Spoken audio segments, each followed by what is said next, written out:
Mutiara Hikmah Official, menyingkap hikmah di balik sunnah.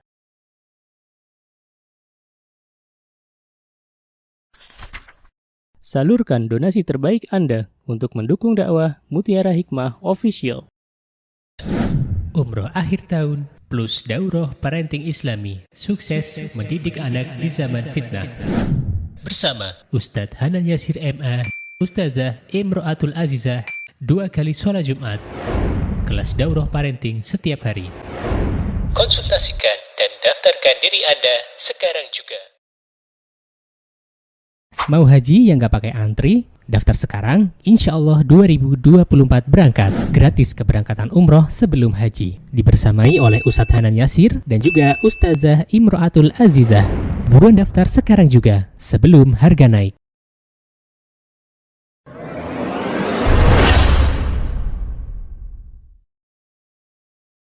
Baik, kita akan melanjutkan pelajaran di kitab Hilya Talibil Ilmi yang dikarang oleh Syekh Bakr Abu Zaid rahimahullahu ta'ala. Semoga Allah Azza wa Jalla merahmati beliau. Semoga Allah Subhanahu wa ta'ala menjadikan apa yang beliau tulis dari tinta-tinta emas beliau sebagai ilmu yang bermanfaat. Dan semoga Allah Subhanahu wa ta'ala pertemukan kita dengan Syekh Bakr Abu Zaid kelak di akhirat. Amin. Allahumma amin. Syekh Bakr Abu Zaid rahimahullahu ta'ala berkata dalam kitab beliau Hilya Talibil Ilmi, apa kata beliau, di antara perisai para penuntut ilmu, dan ini nasihat untuk diri saya terlebih dahulu karena saya adalah seorang penuntut ilmu, ya.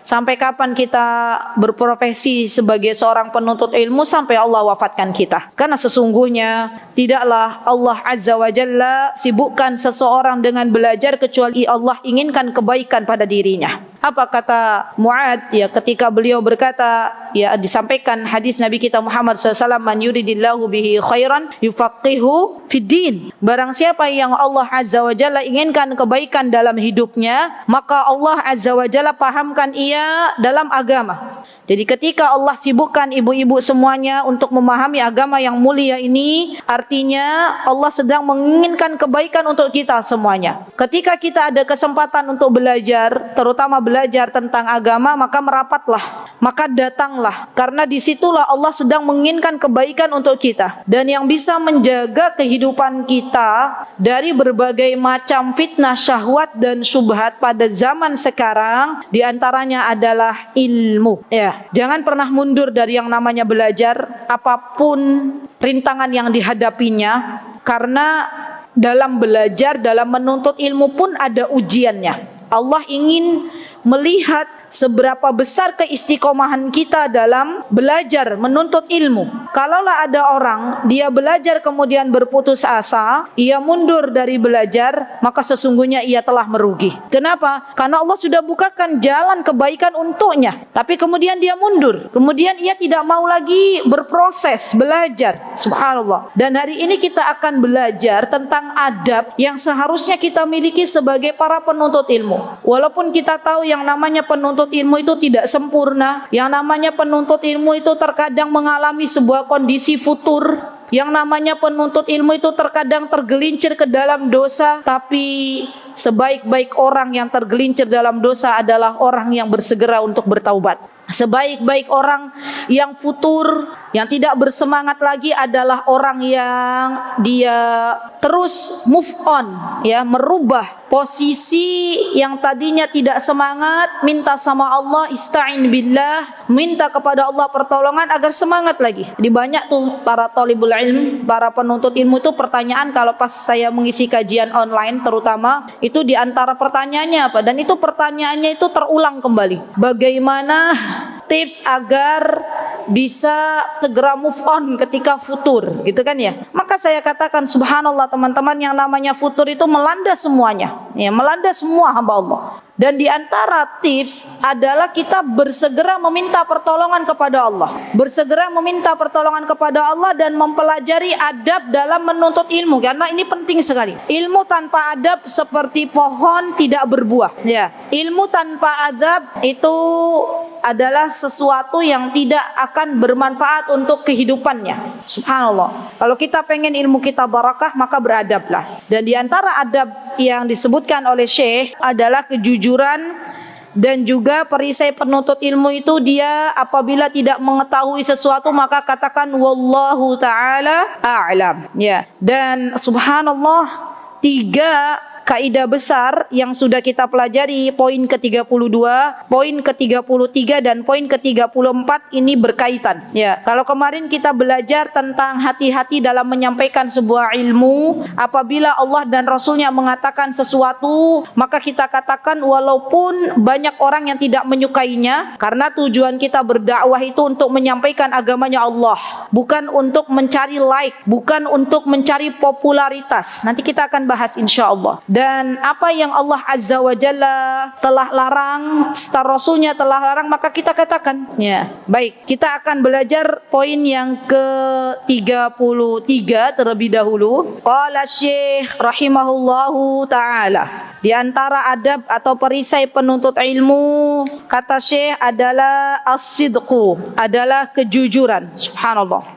Syekh mengatakan as-sidqu unwanil waqar wa syarafun nafsi wa naqa'us sarirah. Kejujuran itu merupakan sesuatu yang bisa menenangkan jiwa.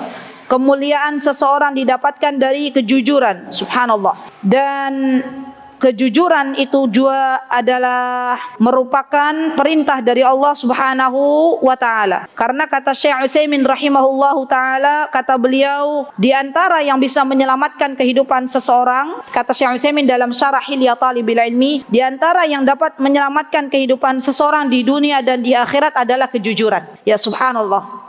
Dan ini bukan hanya nasihat ditunjukkan kepada para penuntut ilmu, tetapi pada hakikatnya kepada kaum muslimin, kaum muslimah secara umum. Ya. Dan Syekh Utsaimin rahimahullahu taala menyebutkan bahwa Allah Subhanahu wa taala akan memasukkan orang-orang yang jujur ke dalam surganya Allah Subhanahu wa taala. Sebaliknya Allah Azza wa Jalla akan memasukkan orang-orang yang tidak jujur ke dalam nerakanya Allah Subhanahu wa taala. Kemudian beliau mengatakan, "Wa man fa'ala al-kadzib faqad massa nafsahu wa ilmahu bi adza." Barang siapa yang dia melakukan sebuah kebohongan, artinya dia telah mencederai sebuah ilmu. Subhanallah. Dia telah merusak ilmu tersebut. Karena kita sudah tahu bahwa yang namanya ilmu itu disampaikan apa adanya. Ya, tidak boleh ditambah, tidak boleh dikurang. Dan ilmu yang benar adalah ilmu yang berasal dari qala Allahu wa qala Rasul. Apa yang disebutkan oleh Allah di dalam Al-Quran dan diterangkan oleh Rasulullah SAW di dalam hadis, serta ijma' para ulama.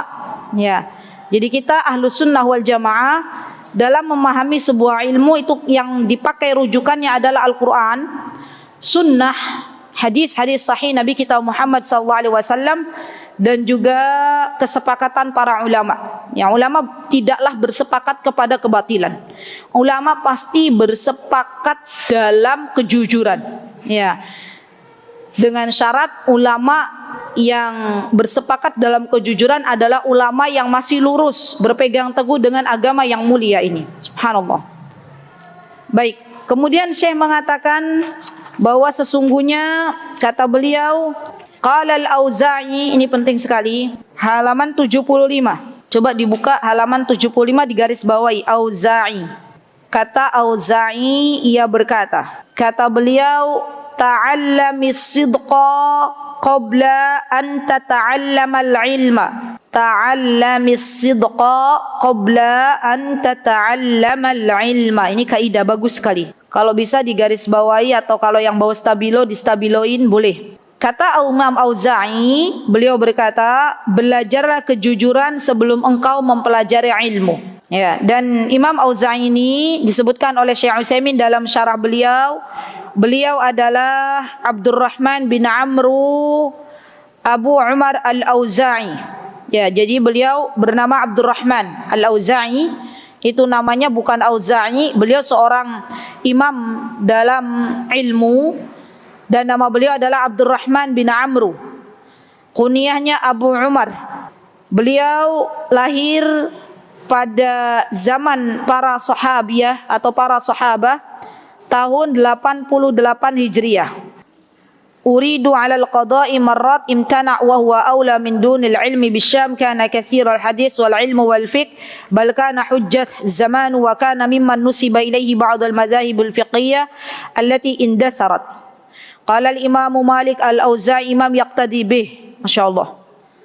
Jadi disebutkan ya akhwat dalam beberapa kitab, di antaranya ada Hilyah al-Auliya, Hilyatul Auliya, dan disebutkan dalam Siyar. Maksudnya di sini Siyar A'lamin Nubala. Kalau ada dalam kitab itu Siyar, maksudnya adalah Siyar A'lamun Nubala. Itu kitab yang menyebutkan tentang biografi para sahabi atau para tabi'in. Bagus sekali. Siyar A'lamun Nubala. Dan di sini disebutkan bahwa Imam Auza'i ini terkenal dengan Imam Auza'i. Namanya Abdurrahman, kunyahnya Abu Umar, tapi para ulama lebih mengenal Imam Auza'i. Jadi Imam Auza'i, ya kalau punya anak boleh namanya Auza'i. Ya Masya Allah. Beliau adalah seorang ahli fikih, seorang ahli hadis, Masya Allah ya. Seorang yang terkenal dengan keilmuannya. Bahkan beliau Masya Allah menjadi rujukan para ulama di zamannya. Masya Allah ya. Masya Allah, kadang kita kalau mau menamai anak-anak kita itu ibu-ibu, kita boleh menamai dengan orang-orang soleh, ya, dengan para nabi, dengan para sahabat, ya. Dan kalau kita mau menamai anak-anak kita, maka namailah anak-anak kita dengan orang yang sudah meninggal dunia. Jangan dengan orang yang masih hidup. Ya, kenapa? Karena kita tidak tahu akhir kehidupan orang ini seperti apa. Nah, ini saya beritahu ya, di antaranya kalau yang punya anak laki-laki boleh namanya Abdurrahman, Abdullah, itu nama yang disukai oleh Allah Subhanahu wa taala. Boleh namanya juga Auza'i. Siapa Auza'i? Auza'i adalah seorang imam besar, ya, seorang ahlul hadis, ahlul fikih, bahkan menjadi rujukan di kalangan para ulama fikih di zamannya, Masya Allah. Dan fatwa-fatwa beliau itu didengar oleh banyak para ulama. Masya Allah ya. Masya Allah ya, kita tuh walaupun kita itu kadang ini ya teman-teman sudah tertinggal jauh ya dari yang namanya belajar karena mungkin usia, faktor U ya, faktor U atau faktor L, faktor usia atau faktor lansia, sami mawon ya. Tapi kita masih punya harapan tuh, Masya Allah ya teman-teman. Kan kalaulah masa muda itu terulang kembali, mungkin kita semuanya mau ya semangat menuntut ilmu. Ya, ada tuh akhwat yang cerita ke saya, ya Allah ustazah, saya tuh menyesal kenapa nggak dari dulu saya kenal ilmu katanya. Tapi kan sudah waktu sudah tidak bisa lagi dibalik gitu kan. Sudah masa lalu ya masa lalu. Sekarang kita punya harapan, ya Allah semoga anak cucuku seperti Imam Auza'i. Boleh berdoa seperti itu. Ya Allah jadikanlah anak cucuku seperti Imam Auza'i. Karena beliau terkenal, Masya Allah, terkenal seorang ulama yang sangat luar biasa, Masya Allah. Dan beliau, Masya Allah ya, terkenal juga. Imam Malik mengatakan bahwa Auza'i ini imam yang banyak diikuti. Imam Malik itu imam besar, Masya Allah ya. Gurunya Imam Syafi'i rahimahullahu ta'ala. Beliau saja merekomendasikan orang-orang untuk mengikuti Imam Auza'i, Masya Allah. Ya kalau yang merekomendasikan itu orang besar, ya Masya Allah ya, artinya kan orang ini dipercaya, gimana ibu-ibu? Ya, iya betul. Di Masya Allah luar biasa ya Imam Auza'i, dan terkenal ya, yang namanya ulama tuh kalau berbicara menyampaikan sebuah ilmu itu perkataannya tuh pendek tapi dalam maknanya. Coba saja perkataannya beliau apa? Cukup pendek perkataannya. Tata'allamus ta'allamis sidqa qabla an tata'allamal ilma. Kata beliau, belajarlah kejujuran. Yang namanya kejujuran itu bukan hanya kejujuran kepada manusia, tapi juga kejujuran kepada Allah Subhanahu wa taala ya akhwat. Kita terkadang kita itu terkadang baru menyadari yang namanya jujur itu kepada sesama hamba Allah saja. Tapi lebih dari itu, Sejatinya kejujuran yang paling diutamakan adalah kejujuran kita kepada Allah Subhanahu wa taala. Barang siapa yang jujur kepada Allah, maka Allah akan berikan apa yang menjadi harapannya. Masya Allah. Dan Allah tuh Maha tahu apa yang ada dalam hati kita. Kalau kita jujur ingin mendapatkan ilmu yang bermanfaat, pasti Allah akan tunjukkan jalannya. Subhanallah. Ya Allah, saya pengen banget bisa baca Al-Quran. Ya Allah, saya pengen banget belajar fikih. Ya Allah, saya pengen banget mengetahui apa sih yang namanya akidah. Kalau itu jujur dari dalam diri kita, Allah pasti tunjukkan jalannya, ya akhwat. Ya subhanallah. Dan kalaulah kita benar-benar mencintai Allah dengan sepenuh hati, maka Allah pun akan mencintai hamba-hambanya yang jujur kepada Allah Azza wa Jalla. Ya. Buktikan cinta kepada Allah dengan amal soleh kita. Baik amal soleh yang kita lakukan secara tersembunyi maupun terang-terangan. Ya Masya Allah. Dan itu nasihat untuk diri saya terlebih dahulu. Masya Allah, berbahagialah ya bagi teman-teman yang bisa menyembunyikan amal solehnya. Karena itu merupakan tanda kejujuran ia kepada Allah Subhanahu wa ta'ala. Dan orang-orang munafik, wal'iyadzubillah, ya mereka itu adalah orang-orang yang sejatinya tidak jujur kepada Allah Subhanahu wa ta'ala. Mereka mengaku dirinya beriman, tapi ternyata dalam hatinya tersimpan rasa benci kepada Islam. Di dalam hatinya tersimpan rasa benci kepada para ahlul ilm, kepada para ulama. Ya, di dalam hatinya tersimpan rasa benci kepada Rasulullah sallallahu alaihi wasallam. Ya subhanallah. Dan kita berdoa kepada Allah semoga kita dijauhkan dari sifat-sifat orang munafik. Ya, na'udzubillah summa na'udzubillah. Karena orang munafik ini kelak nanti di akhirat dia lebih parah ya tempatnya daripada orang-orang kafir. Ya. Kalau orang munafik ini fiddarkil asfali minan nar, di keraknya neraka. Na'udzubillah. Ya. Maka dari itu ya akhwat ya, tolong kita cek masing-masing. Ya Allah, saya sudah jujur enggak sih kepada Engkau? Orang yang jujur kepada Allah itu, maka ia akan berusaha, ya subhanallah, benar-benar menjalankan ketaatan itu karena Allah. Walaupun mungkin terseok-seok jalannya gitu ya. Walaupun mungkin gak mulus jalannya. Ya, untuk meluruskannya itu butuh perjuangan ibu-ibu. Sekelas Sufyan Ats-Tsauri, saya sering cerita ya.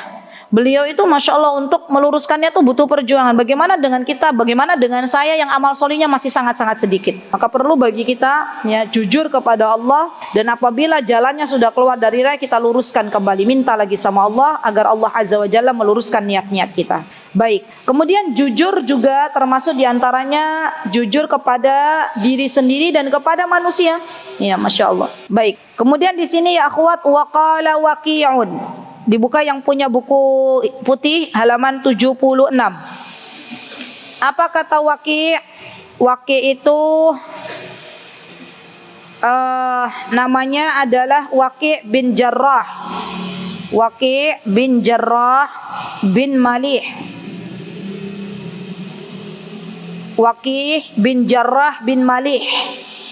Namanya Waqi', itu Waqi' bin Jarrah bin Malih. Beliau seorang Kufi, berarti dari Kufah, ulama dari Kufah. Kalau tadi Auza'i adalah ulama dari Syam, kalau Waqi' ulama dari Kufah. Beliau, Imam Waqi' ini termasuk subhanallah orang yang terpercaya di zamannya, Masya Allah. Dan ahli ibadah di zamannya, Masya Allah. Bahkan Imam Ahmad bin Hanbal rahimahullahu ta'ala, beliau memberikan sebuah pandangan kepada Imam Waqi' dengan mengatakan ma ra'aitu ahadan aw'a lil ilmi wala ahfaz min Waqi'. Kata Imam Ahmad, tidaklah aku lihat orang yang lebih luas ilmunya dan orang yang lebih menjaga ilmu kecuali Waqi'. Ya, Masya Allah. Siapa yang memberikan rekomendasi? Imam Ahmad bin Hanbal rahimahullahu ta'ala. Dan Imam Az-Zahabi rahimahullahu ta'ala, ini para imam ya. Az-Zahabi itu juga seorang ulama. Beliau mengatakan, kata beliau, Imam Waqi' ini adalah min buhuril ilm. Buhur itu dari beliau itu diumpamakan seperti orang yang memiliki lautan ilmu gitu loh, Masya Allah. Saking banyaknya ilmu, Masya Allah, Masya Allah. Allahu akbar, Allahu akbar. Wa a'immatul hifdz, dan beliau termasuk imam yang menjadi rujukan para ulama di zamannya, masyaallah. Ya, jadi masyaallah ya, kalau kita baca biografi para ulama itu teman-teman, kalau kita bandingkan ilmu kita dengan mereka itu kita nggak ada apa-apanya. Maka tidak perlu kita sombongkan ilmu yang telah Allah berikan. Kenapa? Karena kita nggak ada bandingannya apa-apa kecuali hanya sedikit. Ya, masya Allah. Jadi tidak perlu kita sombongkan apa yang telah Allah berikan. Toh semuanya adalah amanah dari Allah Subhanahu wa ta'ala. Dan kalau kita bandingkan dengan ulama pada zaman dahulu kala, mereka itu masya Allah punya ilmu tuh luas sekali, masya Allah. Ya, Allahu akbar. Kemudian di sini disebutkan oleh Imam Waqi', kata beliau rahimahullahu taala, semoga Allah merahmatinya, hadhis san'atu la yartafi'u fiha illa sadiqun. Hadhis sifah. Ya, kalau di tempatnya Syekh Utsaimin hadhis sifah. Kalau di tempat teman-teman di buku putih itu hadhis san'ah. Ya, hampir mirip. Boleh. Berarti dalam riwayat lain ada hadhis sifah. Boleh dioret-oret gitu ya. As-san'ah kalau dalam syarahnya Syekh Utsaimin atau mungkin di dalam buku asli, ada yang bawa buku aslinya enggak? Itu di buku aslinya hadhis sifah. Kan ibu-ibu di situ hadhis san'ah ya. Son'ah itu nggak apa-apa, di ini aja, dinomerin gitu. Jadi dalam kitab aslinya itu bukan hadhis son'ah, tapi hadhis sifah. As-sa, alif, lam, sad, fa, ta marbutah. Hadhis sifah. Di situ di bukunya ibu-ibu apa? Hada apa hadihi? Hadhis son'ah. Dalam kitab asli itu hadhis sifah. Hadhis sifah dan hadhis son'ah itu hampir mirip maknanya. Kalau sifat itu berarti sifat ini. Kalau son'ah itu adalah profesi. Baik, la yartafi'u fiha illa sadiqun. Maksudnya adalah sifat para penuntut ilmu atau profesi penuntut ilmu, ya gelar seorang pelajar itu tidak akan bisa dicapai kecuali dia jujur dalam memperoleh kedudukan yang tinggi. Jadi masya Allah ya, orang yang dia benar-benar jujur kepada Allah, maka ia akan bisa mendapatkan sebuah apa yang diharapkan, masya Allah. Baik, kemudian di sini disebutkan fata'alam rahimakallah as-sidqu qabla an tata'allam al-ilm. Balik lagi nih, Syekh mengatakan, ketahuilah wahai hamba Allah, untuk kita nih, bahwa kejujuran itu sejatinya kita pelajari sebelum kita belajar ilmu itu sendiri. Masya Allah ya. Was-sidqu, kata beliau, kata Syekh, ilqa'ul kalam ala wajhin mutabiq lil waqi' wal i'tiqad. Fas-sidqu min tariqin wahid. Amma naqiduhul kadhib fadarabu wa alwan. Masya Allah. Dan saya mengatakan bahwa yang namanya kejujuran ini definisi yang dikatakan oleh Syekh Bakar Abu Zaid. Dan nanti ada definisi lain dari kejujuran. Kita lihat saja apa yang disampaikan oleh Syekh Bakar. Kata beliau, yang namanya kejujuran itu adalah al-ilqa'ul kalam, berbicara sesuai dengan waqi'. Waqi' itu sesuai dengan kenyataan. Wal i'tiqad, dan keyakinan. Dia berbicara sesuai dengan apa yang diyakininya, sesuai apa yang dia lihat, dia dengar, yaitu adalah kejujuran. Dan yang namanya kejujuran itu jalannya hanya satu. Maksudnya adalah jalannya hanya dari Allah Subhanahu wa ta'ala. Dan lawan dari jujur adalah kebohongan. Dan kebohongan itu ada bermacam-macam. Yang pertama adalah al-kadzbul mutamallik. Kadzbul mutamallik adalah orang-orang yang berbohong untuk mencari kedudukan atau mencari pengikut gitu. Itu namanya kadzbul malik. Ya, kadzbul mutamallik. Wa huwa ma yukhaliful waqi' wal i'tiqad kaman yatamallak liman ya'rifuhu fasiqan aw mubtadi'an fayasifuhu bil istiqamah. Kadzbul mutamallik ini gampangannya kebohongan yang kebohongan yang tidak sesuai dengan fakta. Itu aja. Biar gampang.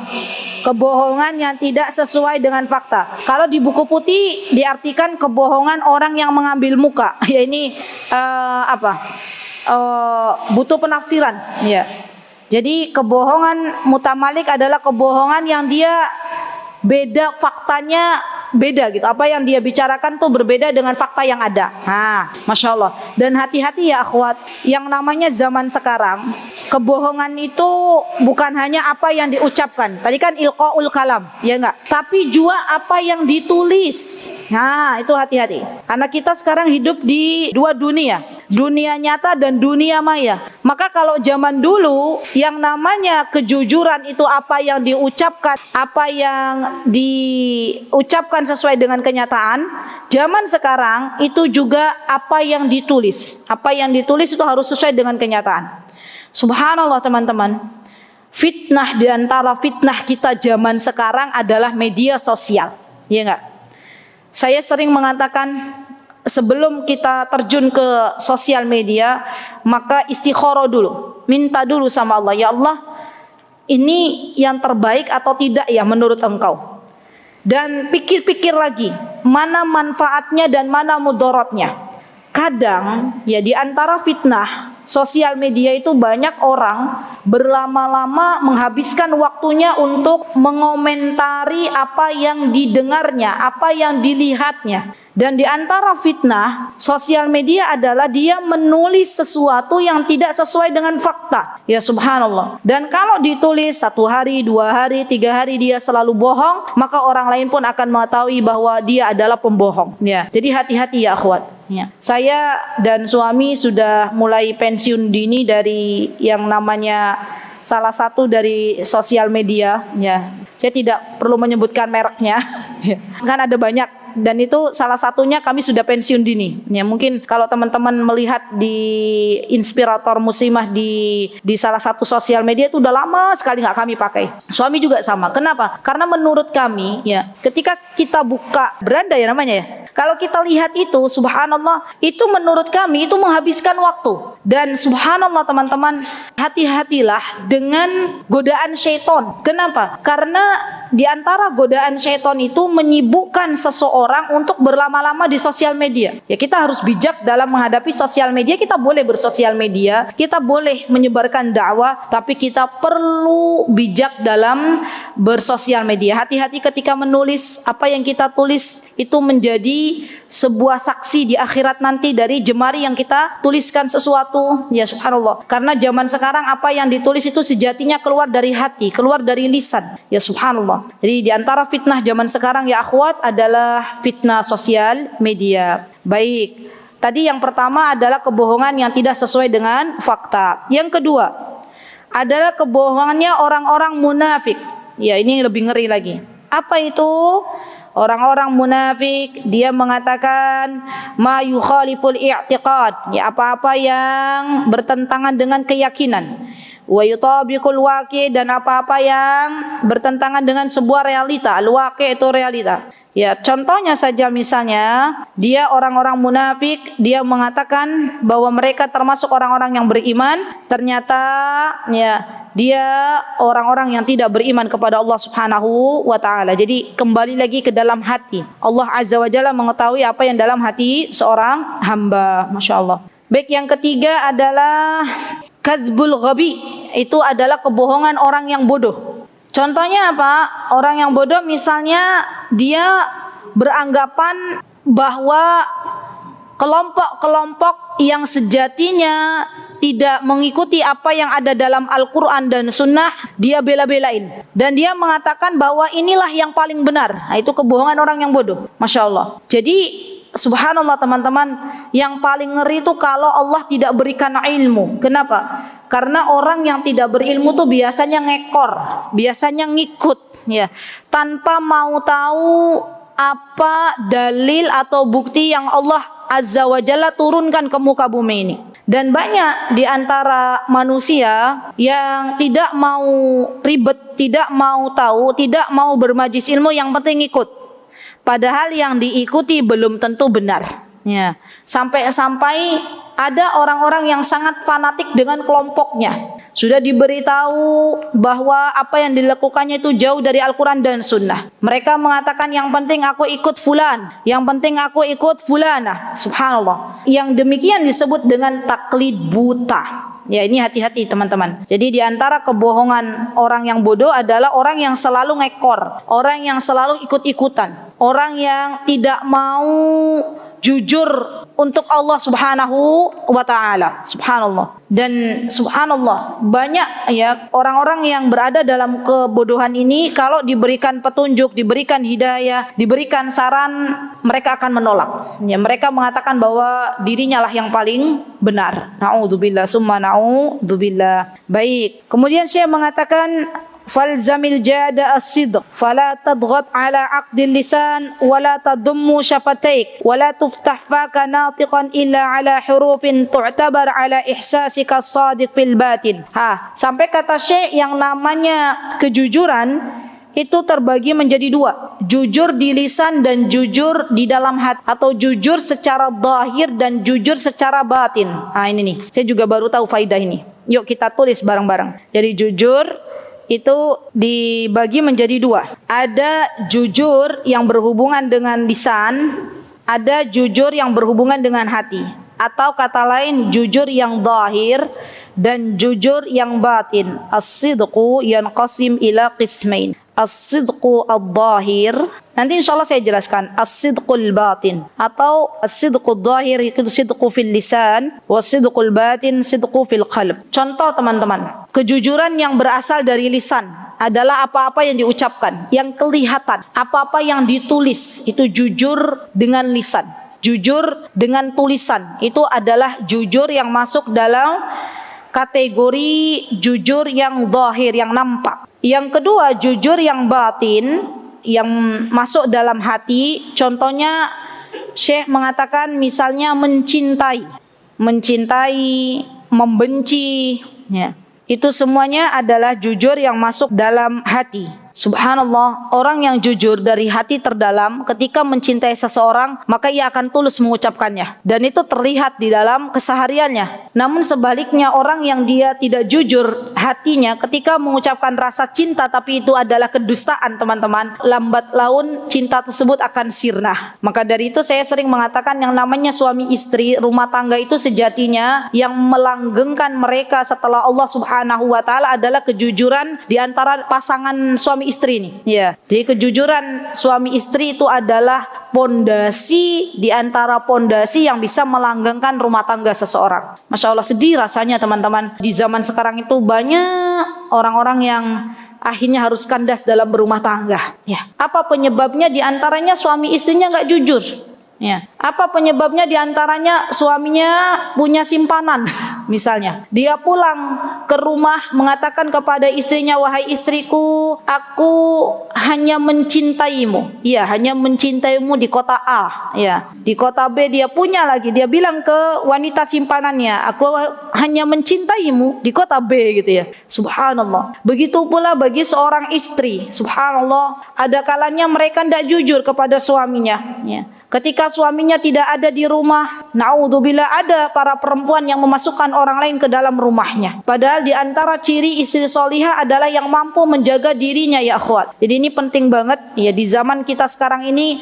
Kalau suami istri itu jujur dalam kehidupannya, ya suaminya ketika tidak bersama istrinya, dia tahu ada yang mengawasi, yaitu Allah Subhanahu wa taala. Dia enggak mudah berpaling hati kepada wanita lain. Istrinya juga tidak mudah berpaling hati kepada laki-laki lain. Maka atas izin Allah biasanya rumah tangga yang demikian itu akan langgeng, ya. Coba saja zaman sekarang tuh banyak sekali, subhanallah waliyadzubillah, ya, ada banyak orang-orang yang akhirnya bercerai di tengah pernikahannya. Disebabkan apa? Karena salah satunya tidak jujur, ya. Berkata cinta tapi hanya di mulut, bukan dari hati terdalam. Berkata cinta tapi itu hanya sebuah kedustaan, atau dinamakan dengan cinta palsu. Kalau cinta palsu, bunga palsu, itu kira-kira bagus apa bagus, Bu? Tidak bagus, ya. Lambat laun yang namanya bunga palsu, dia bunga plastik, lambat laun akan rusak, ya. Masya Allah. Baik, jadi begitu ya teman-teman. Masya Allah, yang namanya cinta itu harus tulus dari dalam hati. Dan cintailah seseorang itu karena Allah. Itu yang akan melanggengkan sebuah persahabatan, itu yang akan melanggengkan sebuah pertalian, ya. Masya Allah. Jadi mencintai karena Allah itu bukti kejujuran dari dalam hati kita. Kemudian di sini disebutkan wahdar an tahuma haulaka dzunun fatahunaka al-azimatu fi sidqil lahja fatusajjil fi qaimatil kadzabin. Subhanallah. Dan berhati-hatilah dengan prasangka. La haula wala quwata illa billah. Ya, adzan ya akhwat, prasangka itu adalah bagian dari dosa. Apa kata Allah Subhanahu wa taala? Kata Allah Subhanahu wa taala dalam Al-Qur'an disebutkan bahwa wa inna katsiran minadh-dhann, bahwa sesungguhnya adzan, prasangka buruk itu adalah bagian dari al-itsm, bagian dari dosa. Jadi orang yang hidupnya selalu berprasangka buruk kepada orang lain, hatinya akan sempit, yakin itu. Ya. Orang yang hidupnya selalu berprasangka buruk kepada tetangganya, kepada orang-orang di sekitarnya, maka biasanya tidak mudah tersenyum. Ya. Kenapa? Karena dia selalu punya prasangka buruk, dan ini penyakit hati. Ya subhanallah. Dan ini penyakit hati. Ketahuilah wahai saudariku, bahwa yang namanya berbaik sangka itu lebih diutamakan daripada berburuk sangka. Karena berbaik sangka kepada saudara itu lebih menenangkan jiwa.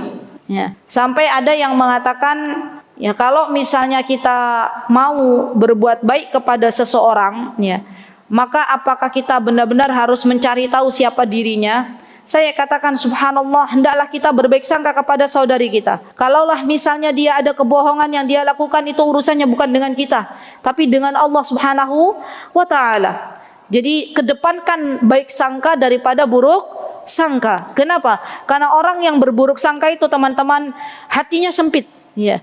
Kehidupannya tidak sehat, ya. Kenapa? Karena selalu yang dikedepankan adalah buruk sangka. Baik. Kemudian Syekh mengatakan, subhanallah, wala taftah li nafsika sabilatul ma'arid fi ghairi ma husuris syara'. Masyaallah. Dan janganlah membuka jalan, ya, kita untuk nyinyirin orang, ya, untuk menyindir orang, karena sejatinya itu adalah sebuah kerugian dan sesuatu yang tidak diperbolehkan oleh syariat, ya. Jadi yang namanya nyinyir, yang namanya ngolok-ngolok, yang namanya menghina, yang namanya merendahkan, di dalam Islam itu sesuatu yang dilarang, teman-teman. Saya sering mengatakan, demi Allah, jangan pernah mudah untuk merendahkan orang lain. Jangan pernah mudah nyinyirin orang lain. Jaga lisan kita. Bisa jadi orang lain itu lebih baik daripada kita. Kita saja tidak tahu amal solihnya yang dilakukannya. Ya, dan kita tuh kalau kita mudah nyinyirin orang, ya akhwat, maka ketahuilah suatu hari kelak Allah akan membalas nyinyiran kita dengan dinyinyirin oleh orang lain. Jaga lisan kita, apa yang keluar dari lisan kita tidak bisa ditarik kembali. Sebelum kita menghina orang lain, sebelum kita merendahkan orang lain, sebelum kita nyinyirin orang lain, koreksi diri kita masing-masing. Apakah aib saya lebih banyak daripada dirinya? Bisa jadi aib saya lebih banyak daripada dirinya, amal solihnya dia lebih banyak daripada diri saya. Subhanallah. Dan ini hati-hati ya teman-teman, terutama jaga lisan ketika kita melihat orang yang sudah lama menikah, belum dikaruniai anak. Jaga lisan, jangan sampai kita mengatakan kapan diberikan momongan, kok anaknya nggak muncul-muncul. Wah itu Masya Allah, sesuatu yang menyakiti sekali. Masya Allah. Kita lihat orang belum menikah, ya, kemudian kita tanya lagi, ya kapan janur kuning akan datang di rumahmu? Wah Masya Allah, siapa perempuan yang gak ingin menikah? Daripada kita nyinyir, lebih baik kita mendoakan. Ya, daripada kita merendahkan, lebih baik kita mendoakan. Ya. Banyak persahabatan tuh hancur gara-gara lisan. Ya. Banyak persaudaraan, bukan hanya persahabatan tuh hancur gara-gara lisan. Ya. Maka dari itu mayoritas penduduk neraka itu siapa? Wanita, ya. Karena yang biasanya hobi nyinyirin itu siapa? Wanita. Subhanallah, ya. Kita berdoa kepada Allah, ya akhwat, semoga Allah Subhanahu wa taala menjaga lisan-lisan kita. Semoga Allah Subhanahu wa taala menjadikan apa yang keluar dari lisan kita bukan hanya cibiran, bukan hanya merendahkan, tapi juga adalah doa-doa yang terbaik untuk saudara-saudara kita. Baik, ini Syekh mengatakan, "Fa ya talibal ilm", wahai para penuntut ilmu, berarti termasuk diri saya dan teman-teman semua. "Fa ya talibal ilmi", wahai para penuntut ilmu, ihzar, karena teman-teman perempuan, maka saya katakan ihdzari, waspadalah, hati-hatilah, antamruqa minas sidqi ilal ma'arid fal kadhib. Subhanallah. Jangan sampai, kata Syekh, kejujuran itu terlepas dari apa yang menjadi tujuanmu. Ya, jangan sampai kau berubah ya, yang awalnya jujur jadi membelot ke kebohongan ya. Wa aswa'u marami hadzal muruk al-kadzibu fil ilmi, dan sejelek-jeleknya sebuah hal yang paling jelek dalam bersikap ya, itu dalam membelot adalah apa? Al-kadzib fil ilmi, adalah kebohongan dalam ilmu. Maksudnya bagaimana kebohongan dalam ilmu itu? Dia berkata-kata apa yang tidak pernah dikatakan oleh Allah dan Rasulnya. Ya, ini al-kadzib fil ilmi. Jadi al-kadzib fil ilmi itu dia lebih mendahulukan akal daripada nas. Masya Allah. Dia menyembunyikan apa-apa yang Allah dan Rasulnya telah terangkan. Itu termasuk dari kebohongan terhadap ilmu. Dia menyampaikan apa yang sesuai dengan hawa nafsunya. Itu juga termasuk kebohongan dalam ilmu. Jadi hati-hati kalau kita mau menyampaikan, sampaikan aja. Walaupun awalnya itu pahit, apa tuh namanya, ilmu itu harus disampaikan walaupun pahit ya. Kenapa? Karena kalau yang kita sampaikan hanyalah yang enak-enaknya saja, kita sembunyikan yang tidak enak ya, maka manusia akan terlena ya. Dan bukan tujuan dari berdakwah hanya untuk mendapatkan pengikut saja. Ya, nanti di sini dikatakan kata Syekh lidai, kenapa dia itu bohong dalam ilmu, kenapa dia tidak jujur dalam ilmu? Lidai munafasatil aqran, karena berlomba-lomba dalam mengumpulkan teman. Ya. Wat tairanis sum'ati fil afaq, dan menginginkan popularitas, ketenaran. Jadi banyak orang yang dia enggak jujur, enggak mau menyampaikan ilmu, dia tidak jujur dengan apa yang Allah dan Rasulnya ucapkan gara-gara pengen dapat banyak pengikut ya. Kenapa? Karena yang namanya manusia, hawa nafsunya menginginkan yang mudah-mudah saja, menginginkan yang enak-enak saja. Padahal untuk memasuki surganya Allah ya, subhanallah, itu dibutuhkan sebuah perjuangan ya.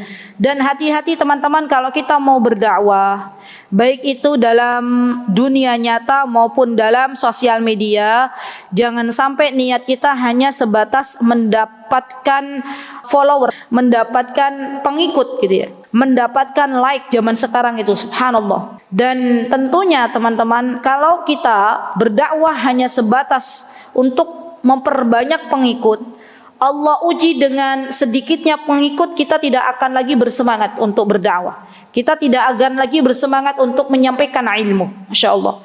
Jadi ini nasihat untuk diri saya dan teman-teman ya. Jangan pernah bersedih ketika yang datang kepada kita itu hanya satu orang. Karena para ulama zaman dahulu, mereka akan mengajarkan walaupun yang datang hanya satu orang. Kita tidak akan pernah tahu, bisa jadi sedikitnya pengikut itu lebih barakah. Bisa jadi orang yang datang kepada kita itu ternyata orang-orang yang memiliki keinginan untuk mengamalkan ilmu itu kembali. Bisa dibayangkan nggak, orang yang datang, murid kita tuh datang 5 orang misalnya, mau belajar. Terus kita benar-benar karena sedikit sekali muridnya, kita benar-benar perhatian. Nah, ternyata Allah takdirkan dari 5 orang ini di kemudian hari dia jadi para ustazah atau dia menjadi para da'iyah. Punya murid lagi ratusan orang lagi. Maka subhanallah, yang mengawali ya berdakwah ini akan mendapatkan pahalanya luar biasa. Sekali lagi teman-teman, bahwa yang namanya popularitas, yang namanya ketenaran itu bukan tujuan utama kita. Karena kalau tujuannya nggak sampai, kita akan sedih. Kalau tujuannya kita tidak dapatkan, kita akan berhenti di tengah jalan. Jadi luruskan niat lagi. Untuk apa saya menyampaikan ilmu? Untuk apa saya berdakwah? Untuk apa saya bermanfaat untuk orang lain? Ya, subhanallah. Sampai-sampai kata Syekh di sini disebutkan, wa man tatalla'a ila sum'a fawqa manzilatihi. Barang siapa yang hanya menginginkan ketenaran, popularitas di dalam hidupnya, dan dia menginginkan itu melebihi kapasitas yang Allah berikan, falyalam anna fil mirsadi rijalan yahmiluna basair nafidah wa aqlaman nafidah fayazinuna sum'ati bil athar fatatimmu ta'rifu tuqa ala thalasi ma'anin. Subhanallah. Jadi intinya saya mengatakan bahwa hati-hatilah ketika kita itu ternyata ketika menyampaikan ilmu tidak sesuai dengan kapasitas kita. Teman-teman, sering kali ya subhanallah, seorang hamba itu diuji oleh Allah Subhanahu wa taala untuk atau belum mendalami semua ilmu. Ya, kenapa? Karena memang Allah menginginkan kita spesialis di bidang apa gitu loh. Subhanallah. Dan kalaulah misalnya itu tidak sesuai dengan bidang ilmu yang kita pelajari, maka kita boleh menolaknya. Contoh misalnya, teman-teman ahli dalam bidang akidah, ahli dalam bidang adab misalnya, dalam bidang ilmu tazkiyatun nufus. Tiba-tiba teman-teman diminta untuk mengajar ilmu tajwid secara detail. Secara detail loh ya. Tajwid kan ada secara global, ada secara detail. Kalau memang kita tidak memiliki ilmunya tajwid secara detail, maka kita boleh mengatakan, mohon maaf, saya belum bisa mengajar ilmu tajwid secara detail. Misalnya tentang kiroat, ada loh, subhanallah. Saya punya kawan yang dia itu masya Allah, barakallahu fiha, beliau itu ahli di bidang itu, bukan orang Indonesia. Beliau ahli di dalam bidang kiroah. Ya, suatu hari beliau diminta untuk mengisi fikih. Ya, maka beliau mengatakan itu bukan kapasitas saya. Ya, kenapa? Karena yang didalami oleh beliau itu adalah belajar kiroah gitu ya, belajar tentang detail bagaimana kiroahnya Nafi', bagaimana kiroahnya Asim, bagaimana kiroah ini, bagaimana kiroah ini. Maka beliau nggak mau ngajar fikih. Kata beliau ada Syekh Fulanah yang dia kapasitasnya bagus dalam fikih, masya Allah. Beliau merekomendasikan dan itu diperbolehkan. Ya. Atau misalnya teman-teman bagus dalam bidang fikih, tapi belum Allah bukakan bagus dalam bidang nahwu shorof misalnya ya. Terus teman-teman diminta oleh seseorang untuk mengajarkan nahwu shorof, padahal ini bukan spesialisnya. Maka boleh kita menolaknya. Mohon maaf, untuk urusan nahwu shorof itu ada Ustadz Fulan yang dia lebih mahir di dalam nahwu shorof. Ya. Atau teman-teman, ya, kalaulah misalnya ada orang meminta kepada kita sesuatu yang mungkin kita belum melakukannya, maka saya sarankan kita tidak usah mengambil resiko. Ya, contoh misalnya, pernah ada yang meminta kepada saya untuk membahas masalah poligami. Saya katakan itu bukan ranah saya, itu bukan kapasitas saya. Saya rekomendasikan ada Ummu Fulanah, masya Allah, ada Fulanah yang beliau sudah menjalaninya, dan subhanallah rumah tangganya dengan istri pertama, ya masya Allah, istri ketiga itu baik-baik saja gitu ya. Belajarlah dari mereka. Jangan meminta kepada saya sesuatu yang itu berat ya, masya Allah, itu beban ya akhwat. Ya. Maka boleh kita menolaknya. Dan subhanallah, hak seorang guru itu juga boleh untuk menolak apabila memang kita tidak sesuai dengan kapasitas atau kita tidak melakukannya.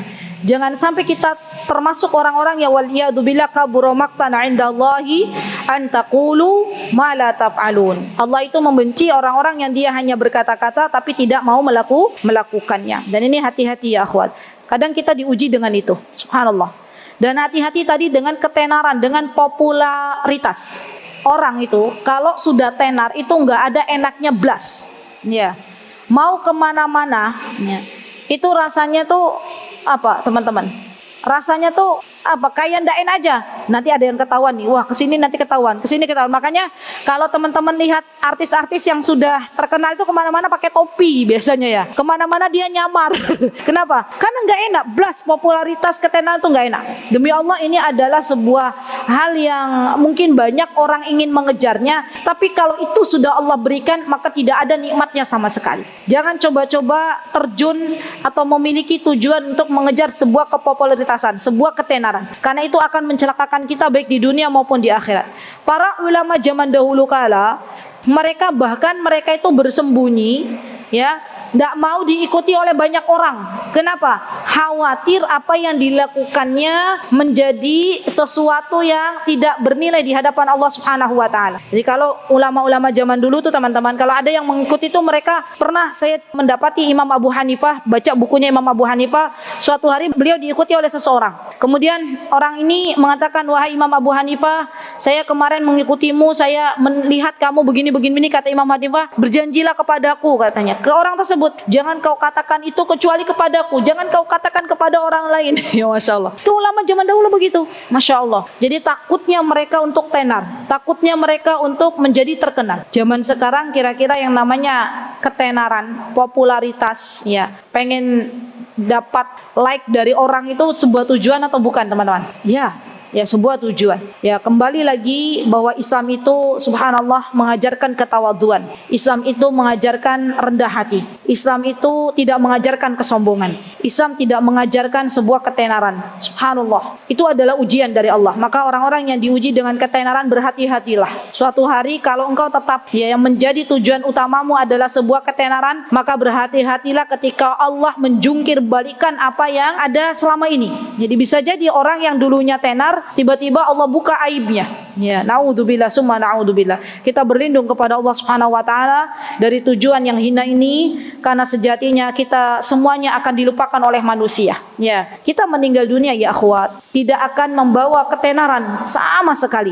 Ya, manusia akan mengenang kita itu hanya sebatas beberapa hari saja. Setelahnya yang akan dikenang oleh manusia itu kebaikannya kita, bukan diri kita, sama sekali bukan. Nama orang-orang besar yang pernah ada di zaman dahulu kala yang terkenal adalah kebaikannya. Bagaimana kita lihat Abu Bakar As-Siddiq radhiyallahu anhu, bagaimana kita lihat Utsman bin Affan. Apakah yang kita kenal lebih dalam Utsmannya atau kebaikannya Utsman? Kebaikannya Utsman. Ya, yang kita kenal Abu Bakar As-Siddiqnya, namanya, orangnya, jasadnya, atau kebaikannya? Kebaikannya. Abu Bakar dulu Masya Allah pada peperangan Tabuk. Kalau teman-teman tahu, di peperangan Tabuk, apa itu peperangan Tabuk? Ada yang tahu nggak peperangan Tabuk? Perang Tabuk itu terjadi pada tahun 9 Hijriah. Peperangan terakhir Rasulullah SAW. Dan perang Tabuk itu teman-teman, zaman dulu kala membutuhkan banyak, ini berkaitan dengan kejujuran, membutuhkan banyak sekali pengikut waktu itu. Rasulullah SAW menginginkan pasukan yang banyak. Kenapa? Karena di peperangan Tabuk itu musuh yang jadi terdepan di dalam peperangan Tabuk adalah Heraklius beserta pasukan Romawinya. Jadi waktu itu jumlahnya kurang lebih pasukan Romawi 40.000 orang. Maka Rasulullah SAW meminta kepada seluruh penduduk Madinah untuk ikut dalam peperangan Tabuk. Ya, subhanallah, kala itu, subhanallah teman-teman, ada orang-orang munafik. Ini nih, balik lagi, yang tidak mau ikut dalam perang Tabuk. Ya, orang-orang munafik ini dia tahu kalau perang Tabuk itu perjalanannya sangat jauh, panas. Pada waktu itu musim panas. Perang Tabuk itu perang yang diadakan pada musim panas. Masya Allah. Bisa dibayangkan nggak teman-teman, yang namanya zaman dulu kala kan nggak ada ya. Sekarang ada warung, misalnya haus bisa beli. Zaman dulu nggak ada. Sampai orang-orang munafik itu berkata kepada Rasulullah SAW, ya Rasulullah, saya tidak mau ikut. Ya. Mereka bahkan mengatakan kepada Rasulullah SAW, saya mau menunggu warga Madinah saja. Saya mau menunggu orang-orang yang tidak ikut saja. Akhirnya apa? Akhirnya Allah membuka aibnya mereka, orang-orang munafik, ya, dalam ketidakikutsertaan mereka dalam perang Tabuk itu di dalam Al-Quran. Masya Allah. Dan ini berdekatan dengan perang Hunain. Sampai orang-orang yang jujur kepada Allah, Masya Allah, merinding. Saya kalau lagi berbicara masalah perang Tabuk itu benar-benar orang-orang yang jujur kepada Allah tuh datang menangis kepada Rasulullah SAW. Apa yang mereka katakan? Ya Rasulullah, nangis beneran, gak dibuat-buat. Kata mereka, ya Rasulullah, kami tuh pengen ikut perang ya Rasulullah, tapi kami gak punya kendaraan. Ya Masya Allah, kami gak punya tunggangan. Zaman dulu kala, waktu peperangan Tabuk itu, unta itu ibu-ibu, kurang lebih gantian 20 orang gantian menaiki unta tersebut. Sampai akhirnya, ya Allah, semua itu ikut, kecuali para wanita, anak-anak, lansia, dan orang-orang yang memang tadi orang-orang yang berbelot, yang tidak mau ikut ke perang Tabuk. Dan itu adalah orang-orang yang jujur, orang-orang yang memang benar-benar pengen berjuang di jalan Allah Subhanahu wa taala. Akhirnya apa teman-teman? Akhirnya Rasulullah SAW berangkat dengan 30 orang kaum muslimin. Ya, inilah kalau kejujuran itu akan mendatangkan kemenangan. Subhanallah, begitu banyak sekali orang-orang yang berangkat bersama Rasulullah SAW, dan itu orang-orang yang memang kayaknya Allah sudah menyeleksi gitu loh. Para munafik nggak pada ikut gitu ya. Orang-orang yang memang jujur kepada Allah. Belum lagi ketika di pertengahan perjalanan ke Tabuk itu teman-teman, itu mereka dalam kehausan sampai ada yang meninggal. Dan ketika itu, ya Masya Allah, Rasulullah mewanti-wanti mereka. Ini nih, mereka melewati sebuah tempat perkampungan yang mana diadab oleh Allah Subhanahu wa taala. Dan ketika itu Rasulullah mengatakan, tolong wahai para sahabat, jangan meminum apapun dari perkampungan yang telah diadab oleh Allah. Dipercepat ya. Zaman sekarang teman-teman ada di Saudi Arabia itu, ini fitnah. Yang mana perkampungan itu yang dulu Rasulullah suruh cepat-cepat, akhirnya dijadikan destinasi wisata. Ya, coba di searching aja, ada destinasi wisata di Arab Saudi yang dulu adalah perkampungan yang diadab. Ya, dibikin sedemikian rupa menarik. Padahal aslinya kalau kita melewati kampung yang pernah diadab oleh Allah, daerah yang pernah diadab oleh Allah tuh kita cepat-cepat. Ya. Bahkan Rasulullah waktu itu mengatakan kepada para sahabat, jangan meminum air yang ada di kampung itu. Dan waktu itu mereka dalam kehausan yang sangat. Ya, maka sebagian para sahabat waktu itu sudah melihat air pengen minum. Ya. Tapi mereka ingat lagi ya dengan pesan Rasulullah. Mereka jujur lagi. Mereka tidak mau minum, mereka sabar ya, sabar dengan apa yang telah Allah dan Rasulnya takdirkan. Dan di depan itu subhanallah, Allah turunkan hujan. Masya Allah, merinding ya. Jadi kadang Allah tuh pengen nguji kita nih teman-teman dalam hidup tuh. Kalau kita tuh di depan kita tuh ada kenikmatan, tapi kita tahu itu kenikmatannya itu bukan sesuatu yang diperbolehkan oleh Allah, dan kita bersabar untuk tidak menjalankannya, tidak mendekatinya. Nanti di penghujung tuh Allah sudah menyiapkan kebahagiaan gitu loh. Allah turunkan hujan yang banyak kepada kaum muslimin, sampai akhirnya Masya Allah Heraklius dengan pasukannya 40.000 orang melihat dari jauh, kan mereka punya mata-mata. Wah, kaum muslimin jumlahnya banyak. Sebelum berperang, Heraklius beserta pasukannya tancap gas, ya nggak jadi berperang dan meninggalkan segala ghanimah, segala barang-barangnya, segala apa yang menjadi barang berharganya ditinggalkan untuk kaum muslimin dan mereka lari. Lihat teman-teman, orang yang jujur kepada Allah dan Rasulnya maka Allah akan berikan kemenangan. Masya Allah. Dan bagus itu, perang Tabuk itu bagus. Allah melihat siapa yang jujur di antara mereka. Masya Allah. Dan subhanallah, ini terakhir ya teman-teman, untuk kita dan untuk diri saya semuanya, apa yang Allah dan Rasulnya telah perintahkan di dalam Al-Quran, maka tidak ada jalan lain kecuali kita mentaatinya. Dan terkadang untuk mentaati perintah Allah dan Rasulnya itu butuh kesabaran. Ya, karena sabar itu kan dibagi 3. Sabar dalam mentaati Allah dan Rasulnya, sabar dalam menjauhi maksiat, dan sabar dalam menerima takdir Allah Subhanahu wa taala. Orang-orang yang jujur kepada Allah, maka ia akan diganjar oleh Allah Subhanahu wa taala dengan amal perbuatan yang diterima oleh Allah dan dimasukkan ke dalam surganya. Semoga Allah Subhanahu wa taala menjadikan kita semuanya orang-orang yang jujur kepada Allah. Semoga Allah Subhanahu wa taala menjadikan kita semuanya orang-orang yang apabila berkata dan apabila berbuat kita senantiasa didasari dengan kejujuran. Wallahu taala a'lam. Itu yang bisa saya sampaikan ya akhwat. Dan terakhir, Syekh mengatakan di dalam kitab beliau bahwa di antara perisai penuntut ilmu adalah berkata wallahu taala a'lam, ya, hanya Allah Subhanahu wa taala yang maha mengetahui, dan ini adalah separuh dari sebuah ilmu. Semoga Allah Subhanahu wa taala memberkahi waktu kita. Wallahu taala a'lam. Barakallahu fikunna jami'an. Aqulu qouli hadza wa astaghfirullah li wa lakum wa akhiru da'wana alhamdulillahi rabbil alamin. Wassalamualaikum warahmatullahi wabarakatuh. Mutiara Hikmah Official, menyingkap hikmah di balik sunnah.